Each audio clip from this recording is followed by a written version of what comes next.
Welcome, 2018, another year and another live session in the online astronomy class. So looking forward to a good year. There are plenty of interesting astronomical events in the pipeline and discoveries, of course, that we can't anticipate. Meanwhile, the floor is open for your questions. All right, the first question is from Rami, who is on with us live, who asks, do you think that future fuel crossfeed system will enhance the performance of a Falcon Heavy by adding considerable range? And for how many years is it expected to meet the needs for space exploration of Falcon Heavy?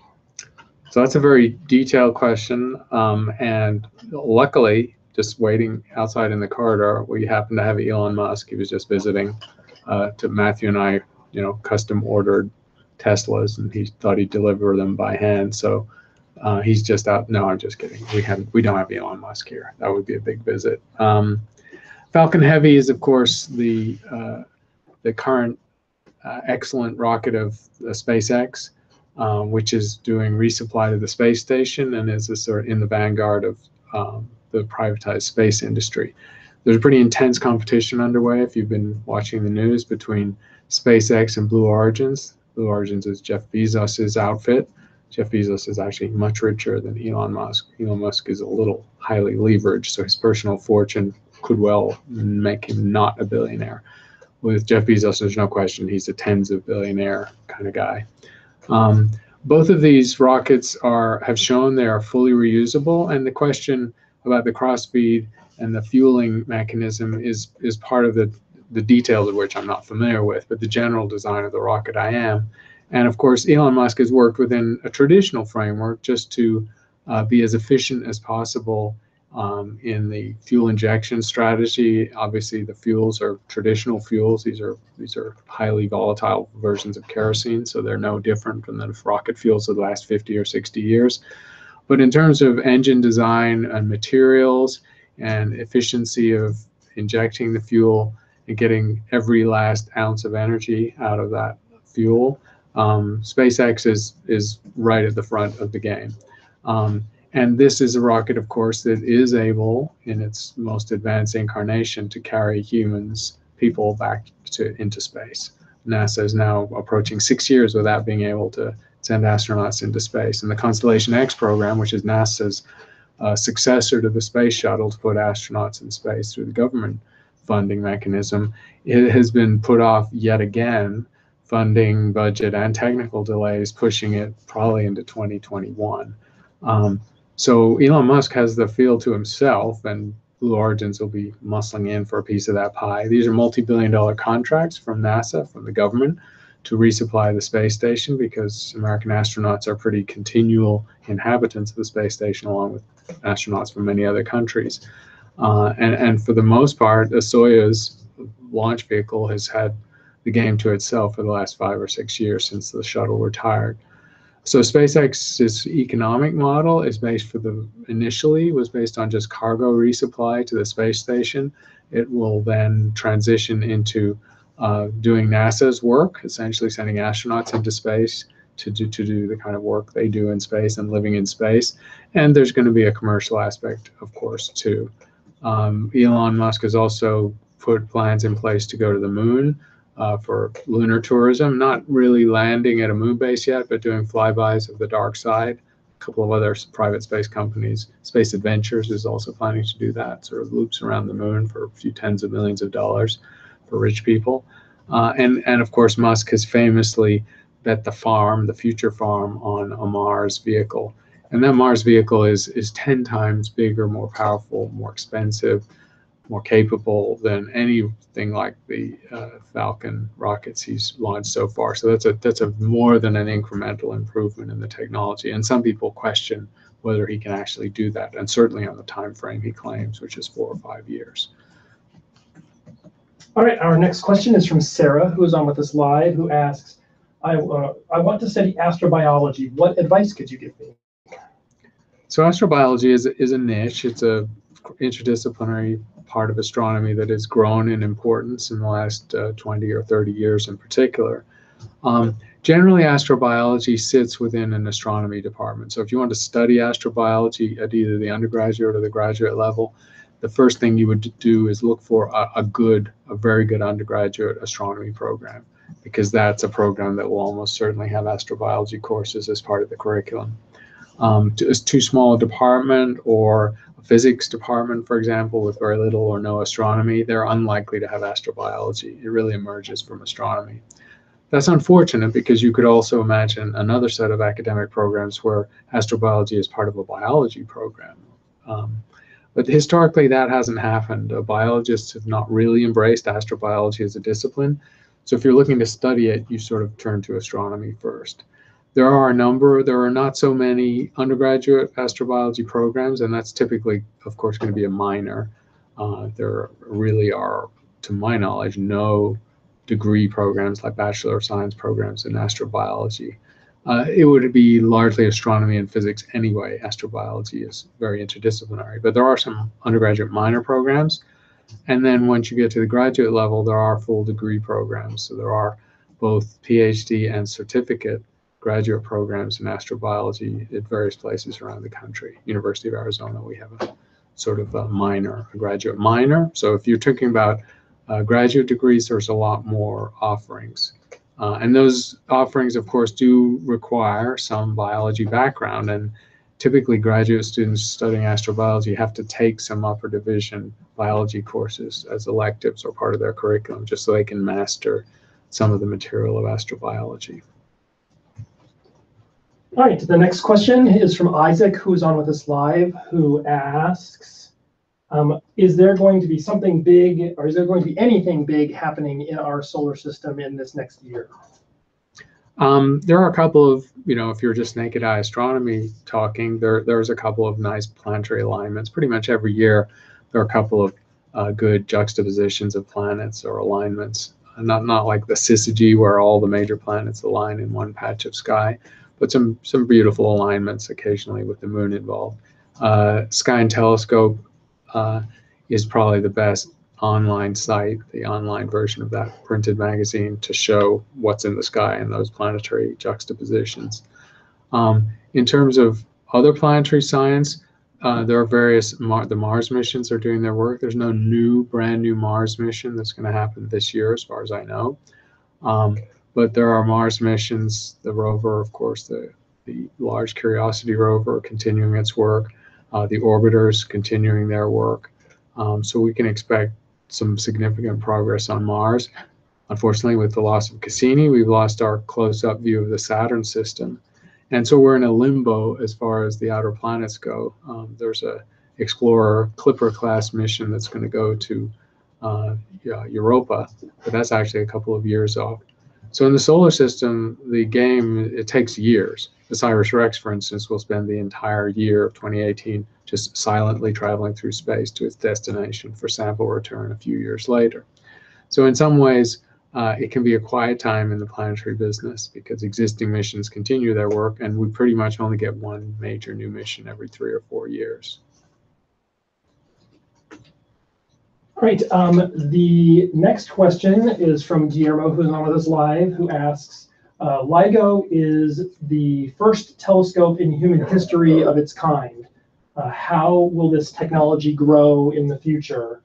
And do you think it will have will it have some kind of revolutionary impact? So LIGO is the Laser Interferometric Gravitational Observatory, designed to detect gravitational waves, and succeeding in that in late 2016 and then again in 2017.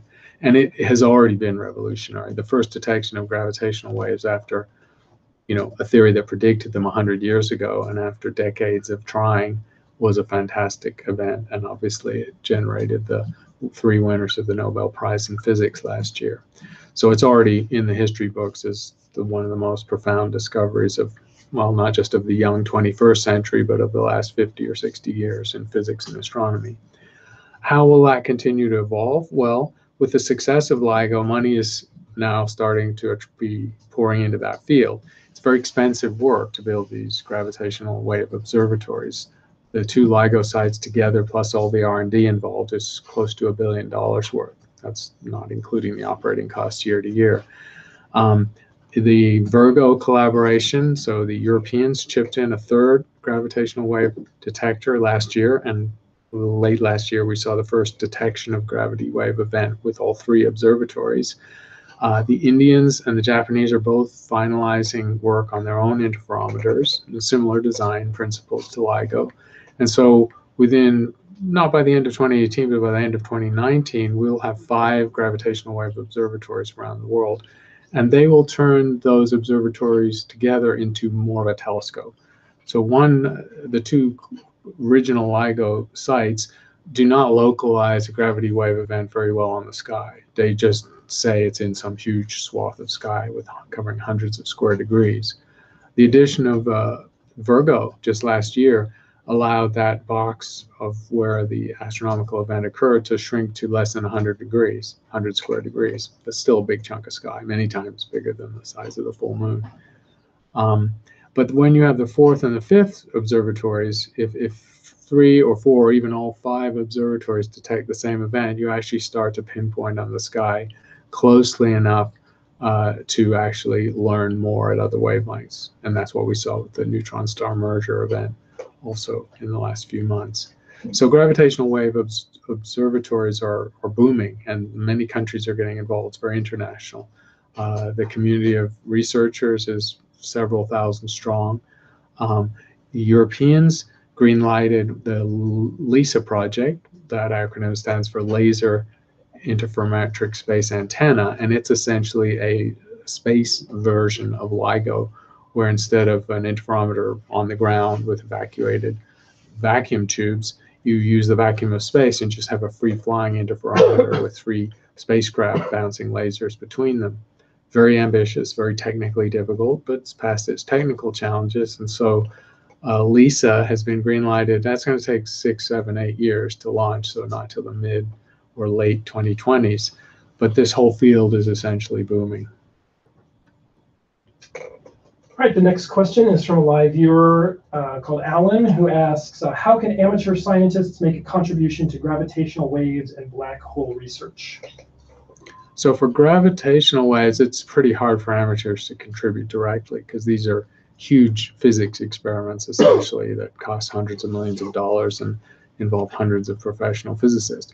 However, the follow-up, as described in the answer to the last question, the follow-up of gravitational wave detections is going to start getting interesting, because with the interferometers in play this year and beyond, they will be localized very well in space.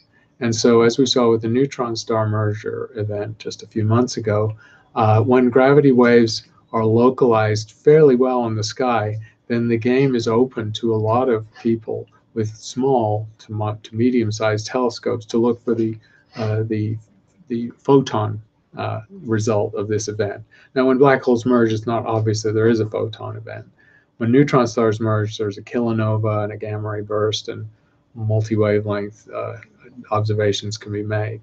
But LIGO is going to detect all these things. It's going to detect neutron star mergers, black hole mergers, and black holes merging with neutron stars. And also it's going to detect supernovae of particular kinds. And many of these events are going to be bright enough that their afterglows will be visible to small telescopes. So there's an alert system. I don't think I could tell you what the URL is off the top of my head, but there's a method by which the gravitational wave observatories signal when they've got an event as it happens, even really before they've confirmed it. If they trigger what seems to be a very reliable event, even at the expense of false triggers, they will tell the astronomical community instantly in real time. And so amateur astronomers who are on that network, and anyone can be on that network, will learn of these events as they happen. And if they're in the right part of the sky where it's dark at that time, pointing in that particular direction, they have a chance with a CCD and a decent-sized telescope to make a real contribution, to see the first light of the afterglow of some cataclysmic event in space. So that's definitely a possibility for an amateur astronomer. There was a second part of the question, and I missed that. The second part of the question was about black hole research, if there was a way to contribute to black hole research. So I'll answer this as a separate question. Can amateur astronomers participate or contribute to black hole research? And not simply, not as easily or obviously as they could to gravity waves or the follow-up of gravity wave events. There are not that many stellar mass black holes. There are only a few dozen gold-plated candidates that are within a few hundred light years. And there are binary systems, of course. We don't see the black hole. We see the bright companion star. Now, so without shutting the door on that, some of these black hole systems, and there will be more discovered slowly, need extremely careful and long time scale orbital calculations, because the quality of the orbit at some level determines the model of the binary system, which leads to the mass measurement of the black hole, the inferred dark object. And so that is an area where if the visible counterpart in the binary system, which is often a giant or a supergiant, so quite luminous, is visible to a small, medium-sized telescope, then photometry, rapid time-sampled variation measurement of the light curve, that can actually contribute to the orbital parameters leading to a black hole mass. That's most likely done in a consortium because no single telescope can probably gather sufficient data, but amateurs can contribute to that effort, certainly, and I expect that to continue in the future. All right, our next question is from a live viewer, Joffe, who asks, how can we help projects? I'm not sure if he means we as in the public or we as in the people working on them, but how can we help projects like the James Webb Space Telescope to progress and avoid further delays? Well, if we're talking about how can the public help, the public can help just by being visible, vigorous, and not shy about their support of science. The science enterprise is not enormously funded in this country. In the United States, as a fraction of GDP, it's under 2%. There are countries in Western Europe and other places where a larger fraction of their GDP is spent on science research. And astronomy, of course, is not viewed as it's not an applied science. Doesn't obviously contribute to the national good or the wealth of the country. And so it needs advocates. So if Congress, to take the example posed in the question, if it's JWST suffering a cost overrun, NASA and Congress are not about to pull the plug on JWST ahead of its launch. Too much has been invested so far. But on other projects, Congress can waiver and NASA can waiver because they can't do everything, and these big missions are expensive. So I think writing letters to your congressman or senator, and if you happen to live in a district where your congressman or senator is on one of the appropriations committee, then it's even more useful because these are the people who control the purse strings for Congress and for science funding.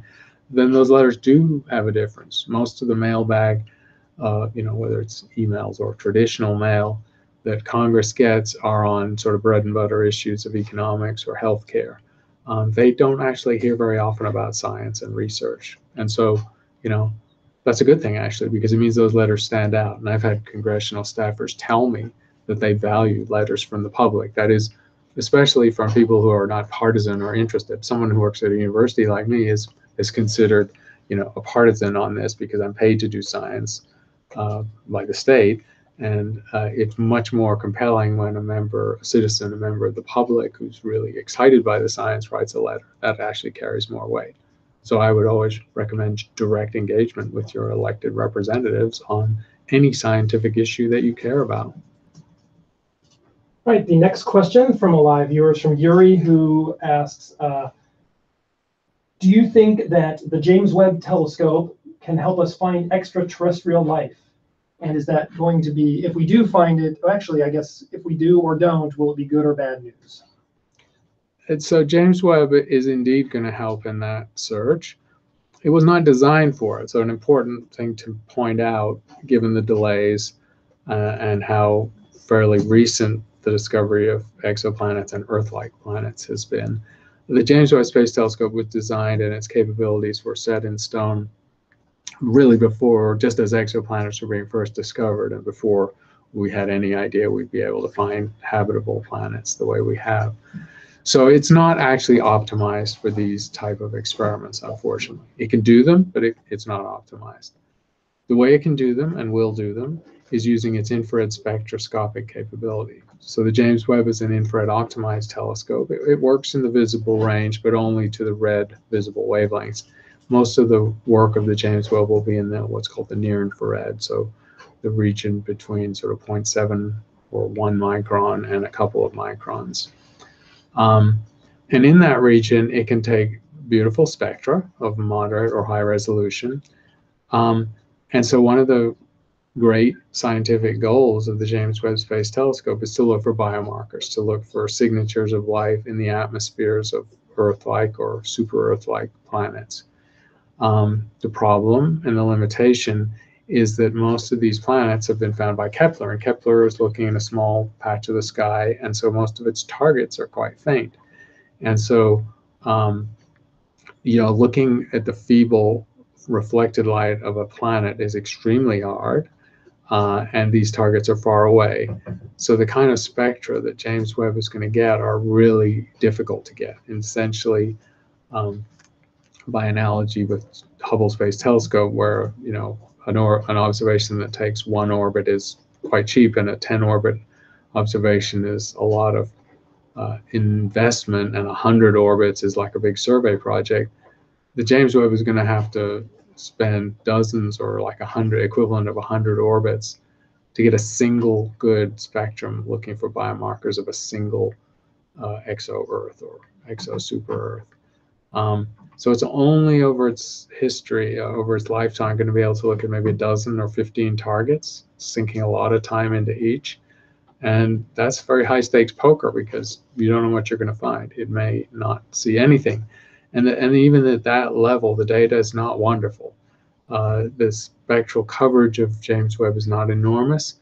Scientists would have preferred to have coverage into the mid-infrared range at high resolution, and even more into the optical range. So James Webb will do what it can, but it's not going to answer this question on its own. And for that reason, the excitement and the momentum for building the next generation of large ground-based telescopes continues, because those telescopes are going to be optimized for the life detection experiment. All right, the next question is from Guillermo, who asks, what do you think is the biggest limit of technology for astronomy? For example, data storage, data analysis, mirror building. Yeah, it's a good question, good general question. I mean, if I was being facetious, I'd say the greatest limitation of in astronomy at the moment is the sort of the stuff that sits between the ears of most astronomers, their brains. It's hard work to understand what's going on in the universe.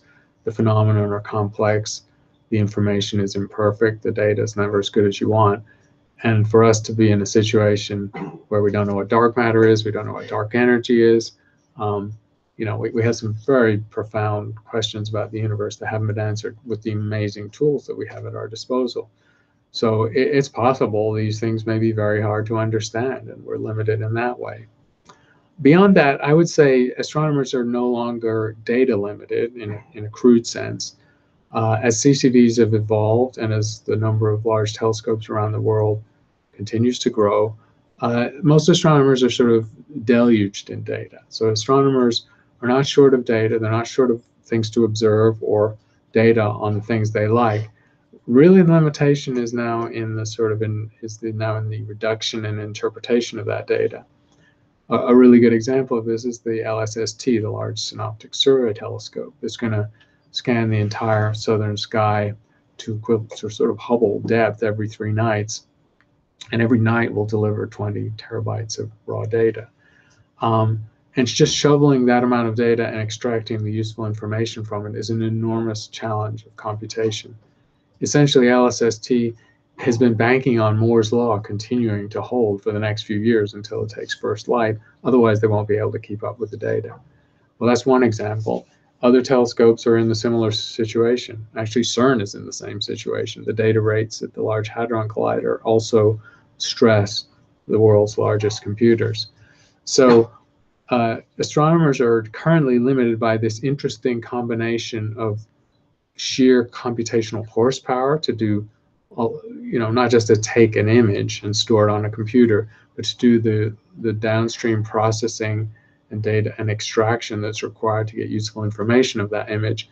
And then second, the interpretation of that data, because obviously astronomers can't physically sit at a terminal and stare at every little patch of sky or every image taken. So a lot of the higher level interpretation, deciding what's an interesting object, what's a supernova and what's just a noise glitch, and so on, what is a galaxy that looks like it might have a black hole and a galaxy that doesn't. Some of those high level decisions are now going to have to be made by computers using machine intelligence algorithms. And those are still in their formative stages. So these are now actually the biggest limitations on astronomy as it's currently practiced. All right, the next question is, I have been to a number of astronomy lectures and they say that the Drake equation should be changed. What are your thoughts? The Drake equation is, of course, venerable. It emerged half a century ago from Frank Drake, who was at the time a young researcher postdoc at the National Radio Observatories. And even Frank Drake didn't, as iconic as the Drake equation is in astronomy and astrobiology, Drake didn't overplay it himself. He called it I think he at one point called it a container for ignorance.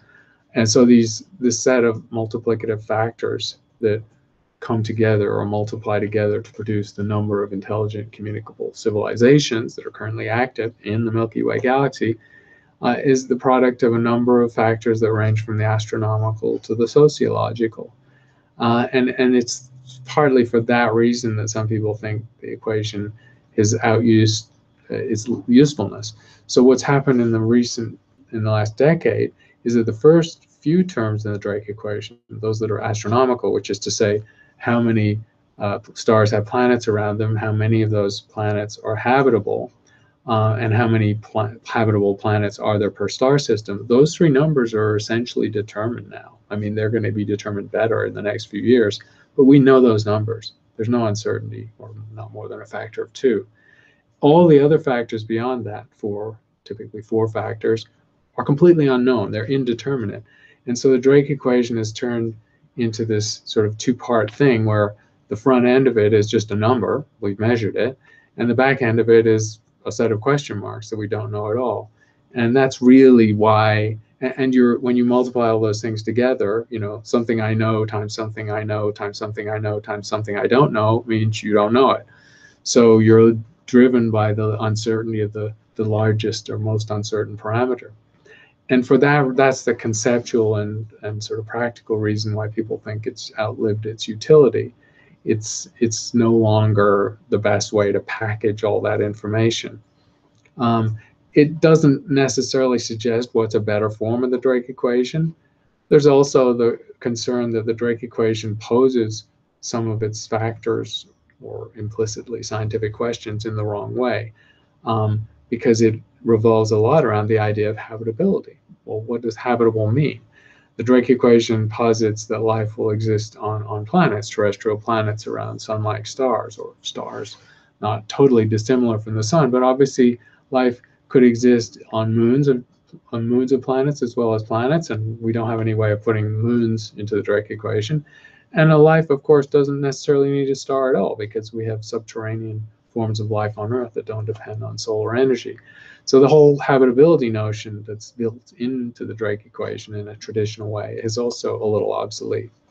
So those are the reasons why the Drake equation is getting a little frayed around the edges. But there is no neat, single, simple, catchy answer to replace it at the moment. But if you want to get your name on an equation, then go ahead, knock yourself out. It's a good way to get famous, to have an equation. All right, the next question is a practical one from Dave, and we can answer this together. And the question is, what should we do if our micro-observatory images aren't usable? These are the ones that they request through micro-observatory online. He's done a lot to try and edit it. So I would say that the first thing we should probably do is have him ask this question on the course website. Yeah. So just the background here is that NASA's micro-observatory is a service that NASA provides where members of the public, anyone, can request a small robotic telescope to take a picture, a CCD image, of one of a finite set of targets.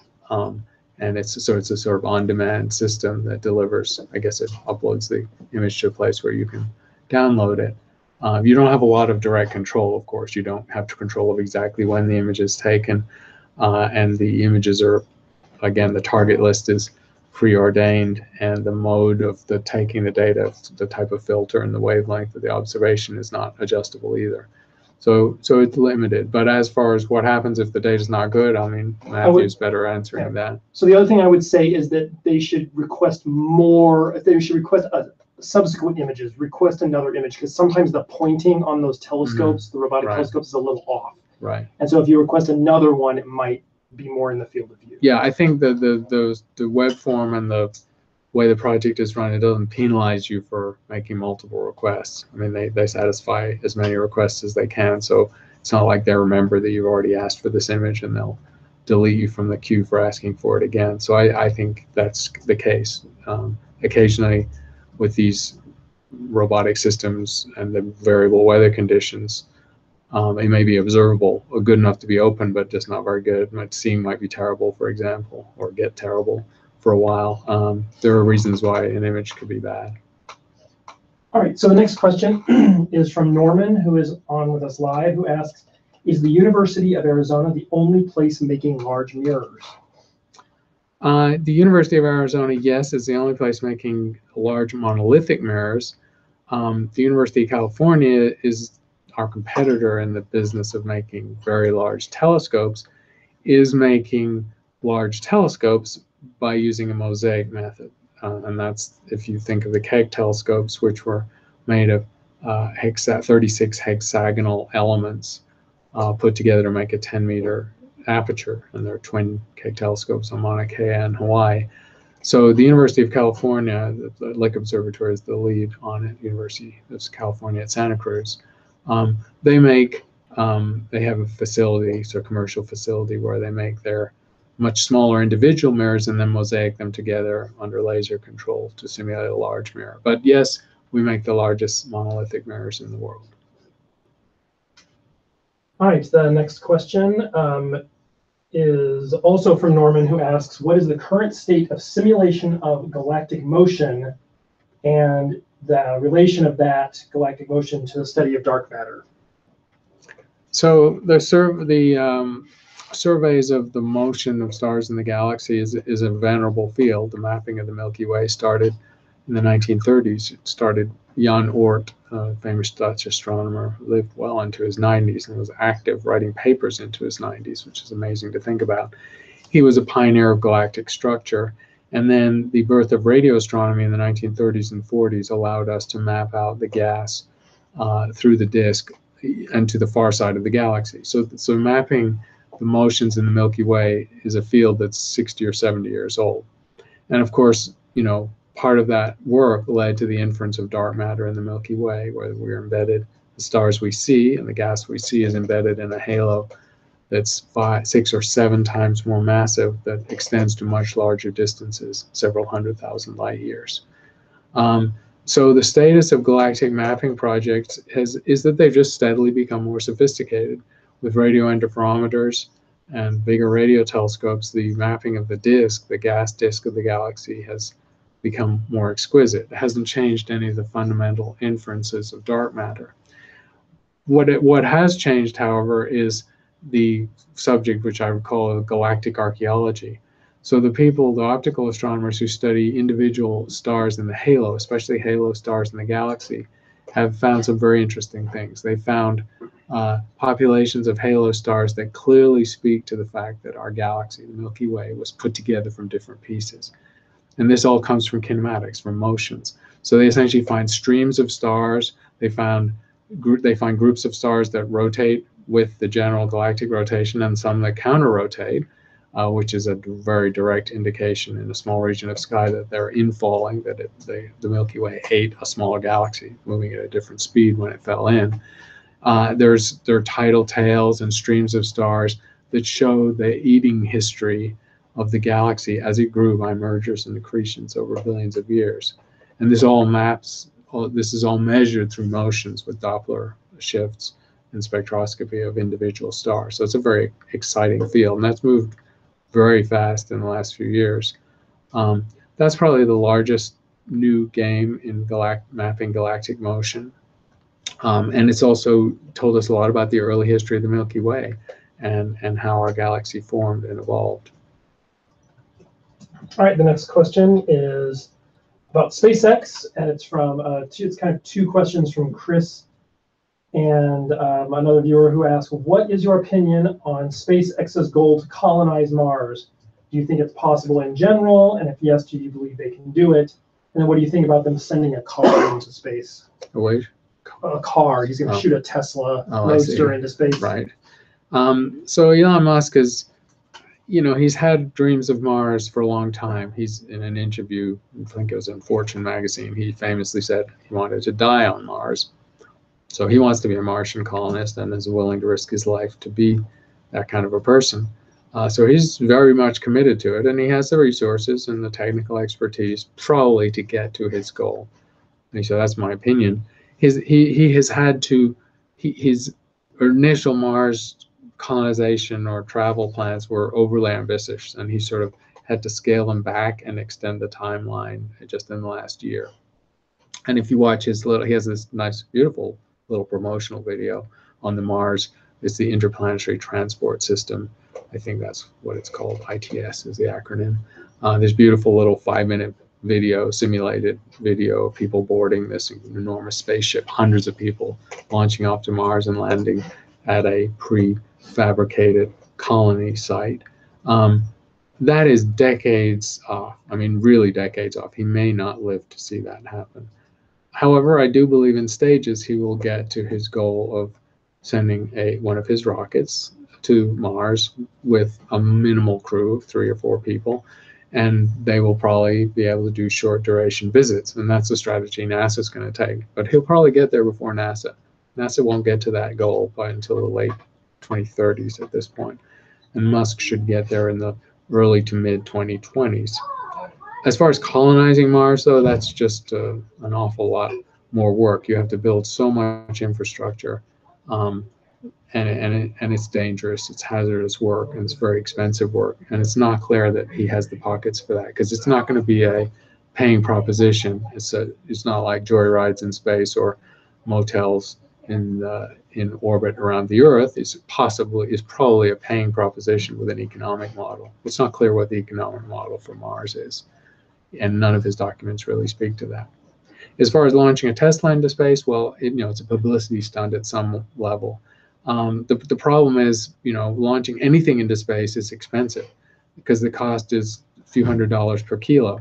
And even if you strip down the lightest Tesla Roadster and take out the heaviest thing, which is the battery, because it wouldn't need a battery in space, it's an awful lot of weight. So we're talking about a tens or maybe even $100 million publicity stunt, and I'm not sure even he would do that.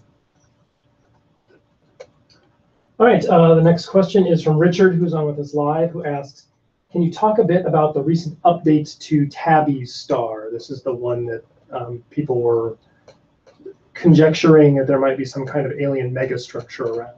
Right.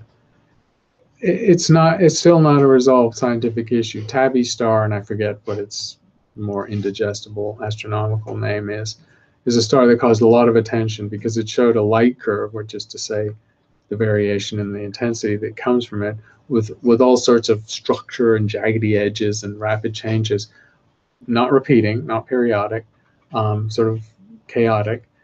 They were extremely confusing. It didn't look like any one of there are 60 or 70 different types of variable stars with different astrophysics going on in each of them. And those light curves or light variations are pretty well understood through astrophysics.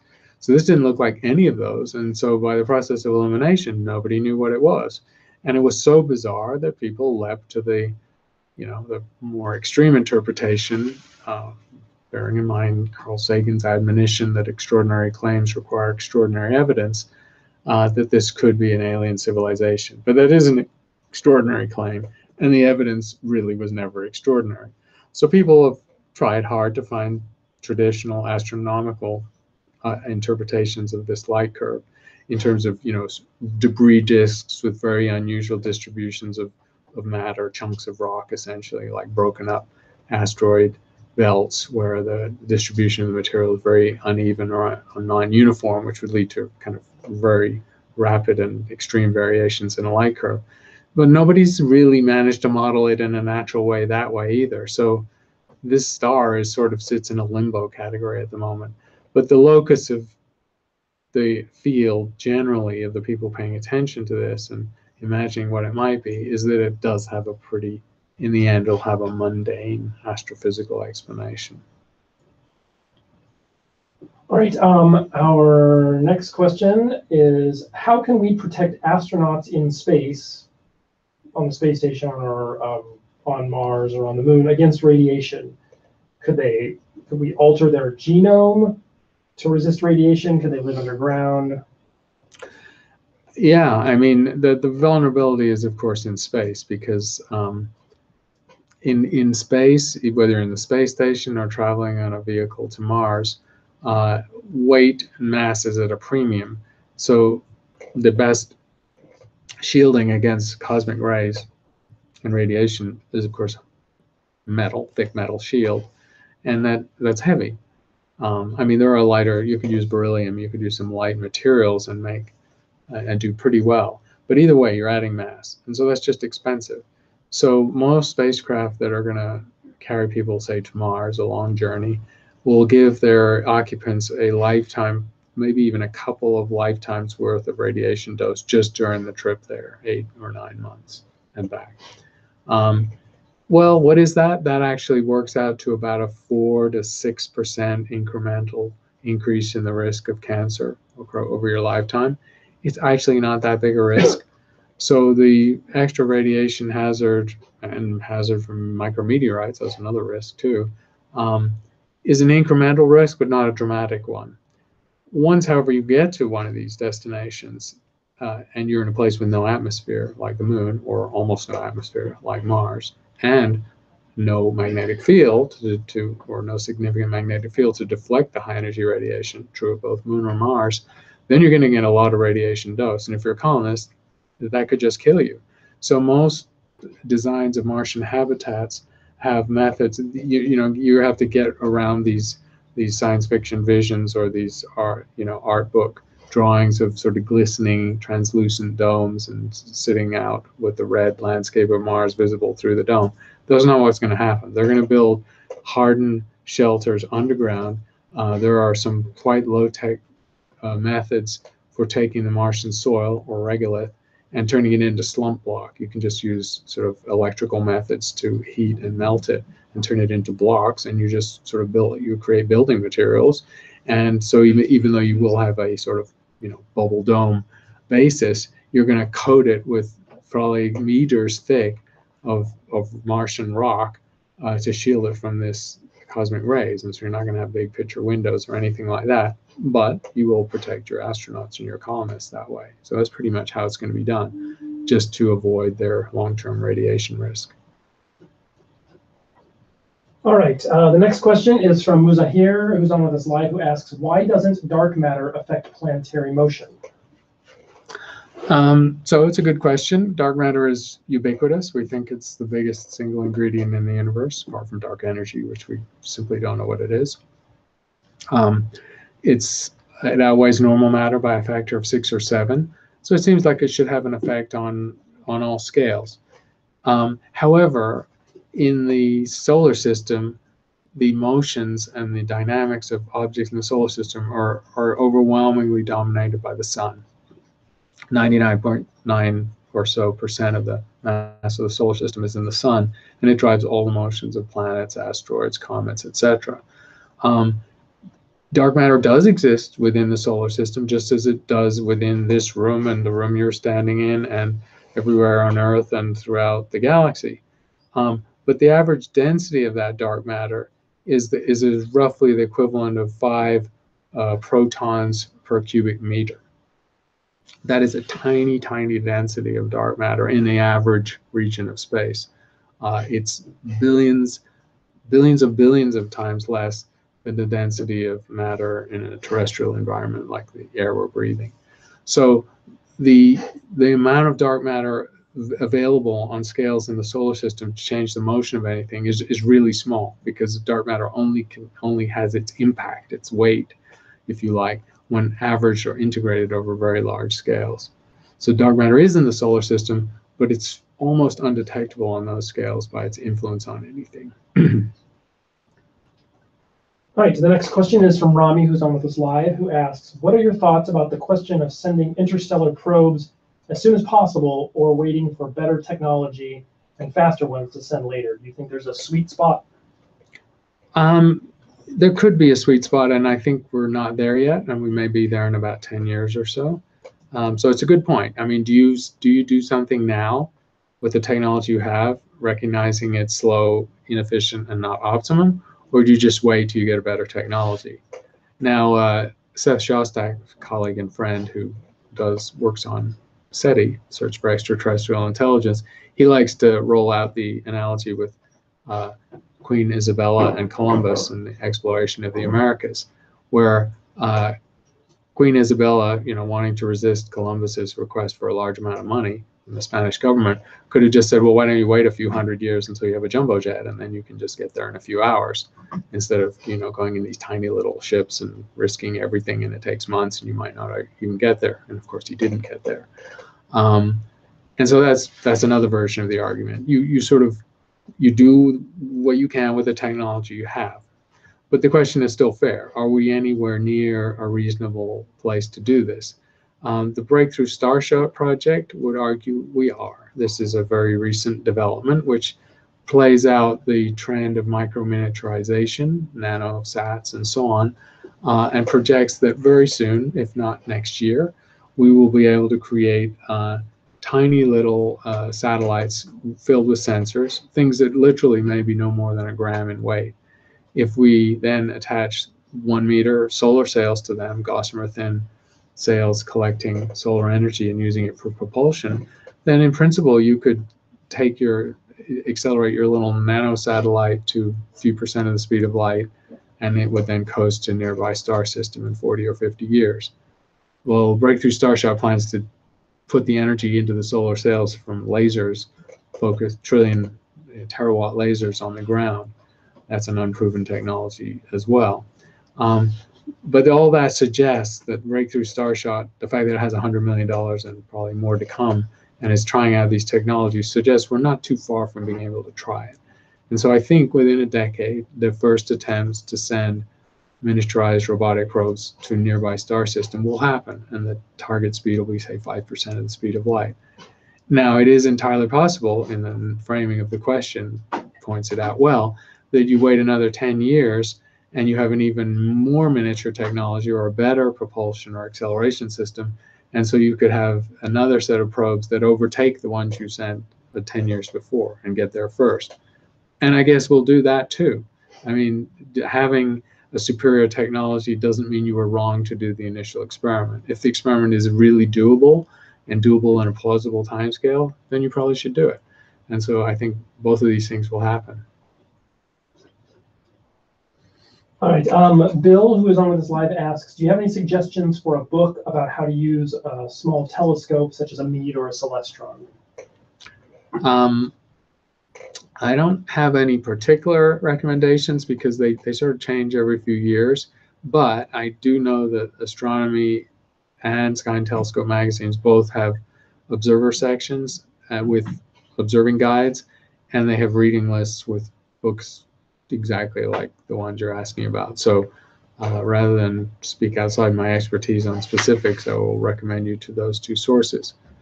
On the more inspirational side, I will, and it's going to annoy me because I won't remember the name of the book, its exact title, but on the inspirational side, there was a great book written by Timothy Ferris about 7 or 8 years ago. Timothy Ferris is a journalist and a colleague of Carl Sagan and Frank Drake, and has been involved in many astronomy things and has done some beautiful astronomy videos and TV shows over the years. And he's written a series of lovely astronomy books, and one of them was the story of how he uses a private observatory in the mountains overlooking the Pacific Ocean in California. It could be called Dancing in the Dark or something like that, but Seeing in the Dark. Seeing in the Dark. Okay, so that I highly recommend that. I have it on my shelf. That's a great book. It's got some totally hands-on practical advice. It's specific to his particular telescope, but his telescope is not that special. He didn't build it himself, for instance. But it very much captures the joy of observing at a sort of observatory you set up in your own house. All right, the next question is from a live viewer who asks, is life on Earth in any danger from a close supernova explosion? Yes, it could be over the long term. In the near term, probably not. So astronomers have tried to address this question, the concern that a supernova, and what does nearby mean? So let's define nearby. Nearby in terms of having a hazardous to potentially catastrophic effect on life on Earth, that has to be really nearby, like less than 10 light years, which is where the energy deposition in the atmosphere could take out the ozone hole, alter the, remove our shield from cosmic rays, and sort of spike mutation rates on the Earth. It wouldn't be a catastrophic thing like a giant impact, but it definitely could destroy the food web and make life on Earth extremely challenging. So 10 or maybe 15 light years, that's pretty close. There are not a lot of stars within 15 light years.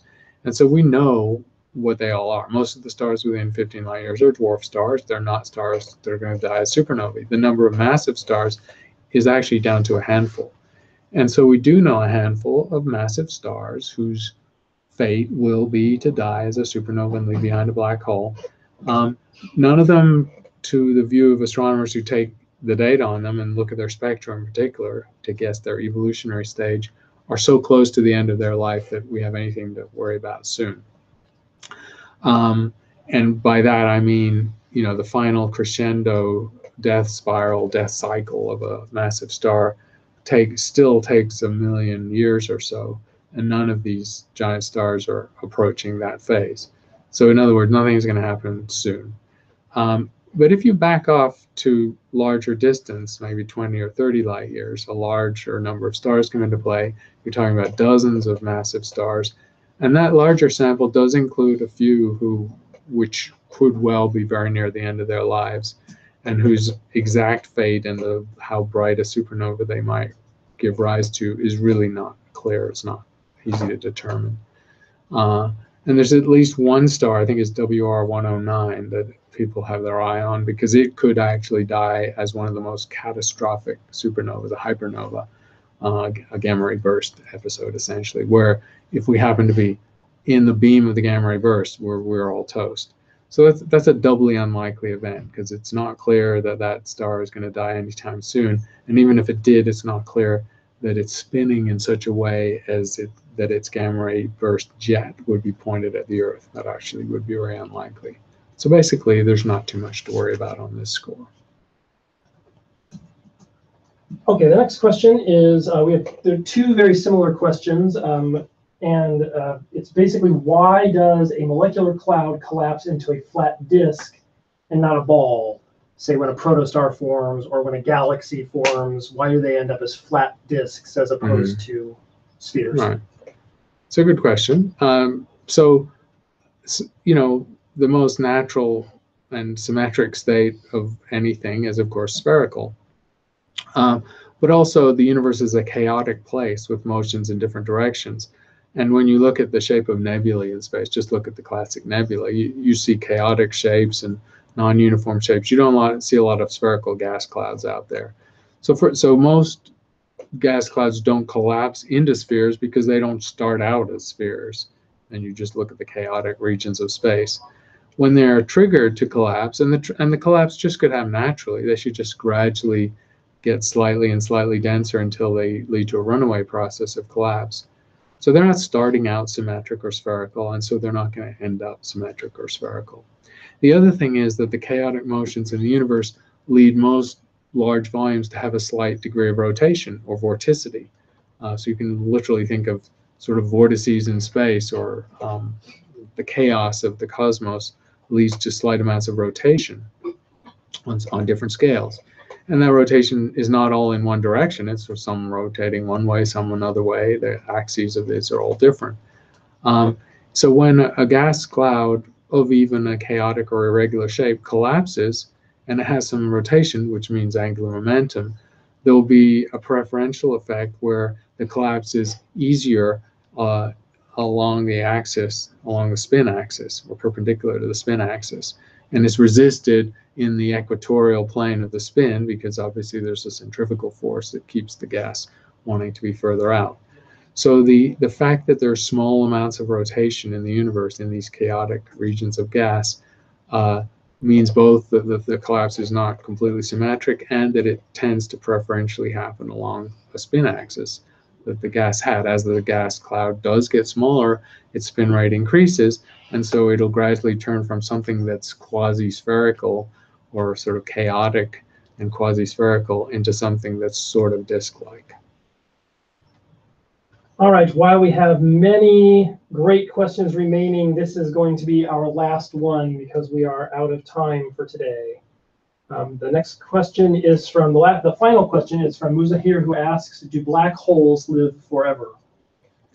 No. According to Stephen Hawking, an unconfirmed prediction of his theory from the mid to late 1970s, black holes have three attributes. They have a mass, they have a spin, rotation, because the star that formed them had angular momentum and was spinning, and they also have a temperature.